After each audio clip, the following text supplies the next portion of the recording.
Assalamualaikum warahmatullahi wabarakatuh. Di kesempatan ini kita akan latihan tentang dinamika gerak atau dinamika partikel. Pelajaran fisika di kelas 10. Oke, kita langsung saja ya. Ini latihan-latihan soalnya. Ini tentang cara pengerjaan latihan soalnya. Jadi yang pertama adalah di atas bidang mendatar kasar diletakkan sebuah balok bermassa 15 kg. Koefisien gesek statis dan koefisien gesek kinetis bidang dan balok masing-masing 0,8 dan 0,4. Percepatan gravitasinya 10 meter per second kuadrat. Jika balok tersebut ditarik dengan gaya mendatar sebesar F, maka tentukan gaya gesek yang bekerja pada balok dan percepatannya. Untuk F-nya ini ada dua F. Yang A itu F-nya 110 Newton dan F-nya yang B 150 Newton. Jadi yang pertama kita data yang diketahuinya. Jadi massanya 15 kg, kemudian mu S 0,8, mu K 0,4, gravitasi 10. Ini F-nya ada dua ya. Yang ditanyakan itu gaya gesek Fg dan A percepatannya. Jadi untuk menjawab soal ini, yang pertama itu kita gambarkan kondisinya. Jadi kondisinya itu kan balok ditarik dengan gaya F, kemudian kita gambarkan arah-arah gaya yang lainnya. Jadi ini arah-arah gaya yang lainnya. Karena kasar berarti ada gaya gesek. Kemudian ini ada gaya normal, karena di sini ada persentuhan bidang dan balok, maka di situ ada gaya normal. Kemudian benda ini kan memiliki massa, jadi memiliki berat. Massa yaitu berat. Berat ini rumusnya M kali G. Jadi untuk mencari gaya gesek, ini kita harus cari gaya normalnya dulu, karena rumus gaya gesek itu adalah gaya normal dikali mu. Jadi rumus gaya gesek sama dengan gaya normal dikali mu. Makanya kita cari dari gaya normal ini.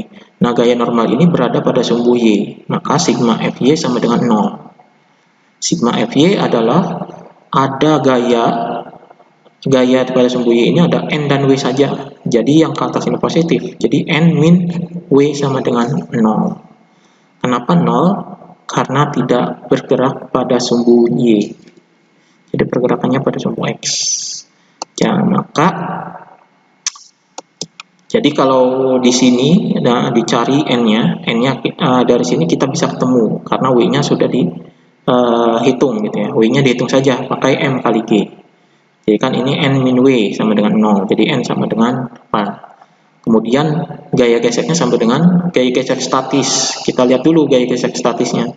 Mu S dikali N. N-nya sudah ketemu dari sini. Maka kita bandingkan dengan F dan gaya statis ini bagaimana? Apakah gaya gesek statis ini lebih besar? Kalau lebih besar dari F, maka bendanya diam. Jadi otomatis percepatannya juga 0 kalau benda diam. Kalau misalnya gaya gesek statisnya itu lebih kecil dari F, maka benda bergerak. Jadi A-nya dicari. Jadi gaya geseknya lebih besar dari F, maka untuk mencari A-nya itu memakai sigma Fx. Karena A ini adalah hasil pergerakan. Kalau benda bergerak berarti ini kan bergeraknya ke kanan. Bergerak ke kanan berarti sigma Fx, karena Fx ini mendatar. Jadi jumlah gaya pada sumbu X adalah F dan Fg. Jadi yang searah dengan gerak adalah F. Jadi F min Fg sama dengan M kali A. Nah, Fg-nya, gaya geseknya adalah gaya gesek kinetis. Karena kalau sudah bergerak, gaya geseknya itu berubah menjadi gaya gesek kinetis. Maka gaya gesek kinetisnya adalah mu K dikali M. Jadi kalau bergerak, tidak boleh memakai gaya gesek statis. Nah, itu untuk perhitungannya. Untuk perhitungan A dan untuk perhitungan gaya geseknya. Kalau benda diam ya A-nya tidak usah dihitung. Begitu pula yang B. Yang B juga sama. Yang B juga sama karena tadi udah menghitung gaya gesek statisnya ya. Gaya gesek statis kita harus sudah hitung. Nah, dibandingkan dengan ini. Karena yang B itu gaya tariknya 150. Apakah lebih besar gaya gesek statisnya dari F?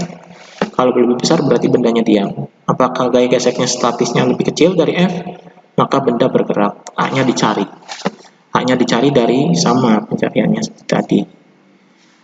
Ini sama seperti tadi, jadi F min gaya gesek kinetis M kali A. Ini F-nya di gaya tarik. A ini adalah hasil pergerakan, jadi percepatan, menghasilkan percepatan. Kalau benda bergerak, itu akan menghasilkan percepatan. Oke, yang kedua. Jadi yang kedua ini, perhatikan gambar berikut. Ini gambarnya. Benda 5 kg mula-mula dalam kondisi tidak bergerak. Jadi 5 kg ini tidak bergerak. Nah, kemudian ditarik dengan gaya F.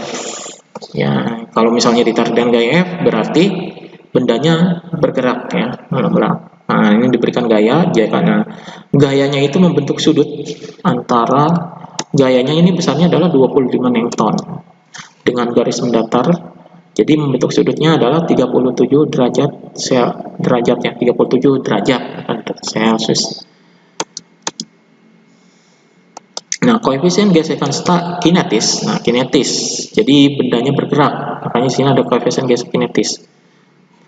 Adalah 0,1 dan percepatan gravitasi 10 meter per second. Tentukan percepatan gerak benda. Sinus 37 0,6 dan kosinus 37 0,8. Jadi yang diketahuinya adalah masanya 5 kg, gaya tariknya F, tetanya itu 37 ya. Jadi miukanya 0,1. Yang ditanyakan adalah percepatannya. Ya. Yang ditanyakan percepatannya. Nah, ini pergerakan berarti. Jadi benda bergerak. Jadi dari soal yang tadi kita gambarkan gaya-gaya yang lainnya karena ditarik dari gaya F membentuk sudut, maka gayanya ini ada gaya mendatar F cos 37 dan F sin 37 arahnya ke atas kalau cos mendatar. Kemudian yang dicari adalah A-nya. Bagaimana mencari A? Ya, kita cari ke arah geraknya aja. Misalnya ini kalau ditarik gaya F berarti arah geraknya ke kanan. Berarti kalau ke kanan berarti sigma fx sama dengan M kali A. Nah, sigma fx ada A-nya kan. Jadi sigma fx sama dengan M kali A. Jadi yang mendatar adalah F cos 37 dan Fg. Jadi di sini F cos 37 min Fg karena Fg-nya berlawanan dengan arah gerak. Jadi minus Fg sama dengan M kali A. Fg-nya kita cari dulu. Karena F-nya sudah ada, besarnya itu, dan cos 37-nya juga sudah bisa dicari. Nah, kita cari gaya geseknya. Gaya gesek ini adalah rumusnya mu dikali n. Jadi kita cari gaya normalnya. Gaya normalnya adalah dari sigma Fy sama dengan 0. Karena dalam sumbu vertikal ini tidak menghasilkan bergerakan. Jadi makanya sigma Fy sama dengan 0. Jadi pada sumbu vertikal ada n yang ke atas ini adalah N dan F sin 37. Jadi N plus F sin 37 yang di bawah adalah W. Jadi min W sama dengan 0. Nah, dihitung ini. N-nya berapa? F-nya sudah ada, sin 37-nya dihitung, W-nya juga sudah ada. W-nya kan M kali G. Masanya berapa? G-nya juga sudah ada. Kemudian kita cari Fg-nya. Karena N di sini sudah ketemu, maka Fg-nya adalah miuka dikali N. Jadi miukanya sudah ada, N-nya sudah dicari dari sini, jadi Fg-nya sudah ada, maka akan ketemu Fg. Kalau sudah ketemu Fg-nya, dimasukkan ke rumus ini. Jadi Fg-nya sudah ketemu, jadi dimasukkan ke rumus ini ya, dimasukkan Fg-nya ke sini, maka akan didapatkan A-nya.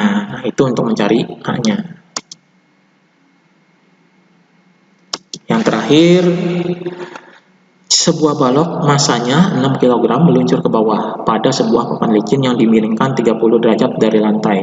Jika jarak lantai dengan balok 10 meter dan besarnya percepatan gravitasi di tempat itu adalah 10 meter per second, maka tentukan percepatan dan waktu yang diperlukan balok untuk sampai ke lantai. Oke, ini pada bidang miring ya. Jadi yang dimiringkan, bidangnya papan licin yang dimiringkan. Oke, yang diketahuinya masanya 6. Kemudian sudutnya ini 30 derajat. Ini jaraknya ya, jarak miringannya jadi 10. Nah, G-nya 10, ditanyakan percepatannya, P-nya, percepatan dan waktu mencapai lantai. Jadi kondisi awalnya seperti ini. Jadi ini diam gitu misalnya. Nah, kemudian digambarkan gaya-gayanya. Jadi di sini ada gambar gaya berat. Nah, kemudian meluncur ini gaya berat sin theta. Kemudian di sini ada untuk vertikalnya, jadi ini W cos theta. Ini dicari dari aturan trigonometri, jadi ada W sin theta dan ada W cos theta. Jadi dari gaya berat ini kalau bidangnya miring berarti menghasilkan W sin theta dan W cos theta. Karena lantainya licin berarti tidak ada gaya gesek di sini. Jadi gaya geseknya kita hilangkan. Yang dicari percepatan dulu. Nah, untuk mencari percepatan ini kita ibaratkan arah mendatarnya itu adalah sumbu X. Jadi untuk mencari sumbu X sama dengan sigma Fx sama dengan MA. Nah, jadi kalau misalnya tidak ada gaya gesek, ya udah kita nggak usah ngitung gaya normalnya. Jadi langsung saja W sin theta sama dengan M kali A. W-nya kita bisa hitung massa kali gravitasi. Sin theta-nya adalah sudutnya berapa ini? Itu bisa dicari dari tabel ya. Atau kalau misalnya 30 ya sin 30 A. Kemudian M dikali A, masalahnya sudah ada, A-nya kita cari. Nah, udah tinggal hitung saja untuk menghitung A-nya. Itu caranya. Kemudian untuk menghitung waktunya, nah karena jaraknya adalah 10, sedangkan percepatannya udah tahu ya. Jadi 10 meter bergerak dengan percepatan A-nya sudah dihitung gitu. Nah, tinggal memasukkan ke rumus ini. Jadi memasukkan ke rumus S sama dengan V0T plus setengah A T kuadrat. V0-nya itu 0 karena meluncur. 0. Jadi kecepatan awalnya tidak ada. Karena kan kondisi awalnya diam, terus taruh di sini ya meluncur. Nah, udah tinggal masukkan aja. Ini 0 ditambah setengah A, A-nya sudah ada. T-nya yang dicari, T kuadrat, S-nya sudah ada 10. Ini S-nya. Sudah tinggal dimasukkan aja dan dihitung. Nah, itulah caranya. Itu saja latihan dinamika partikel atau dinamika gerak pada kesempatan ini.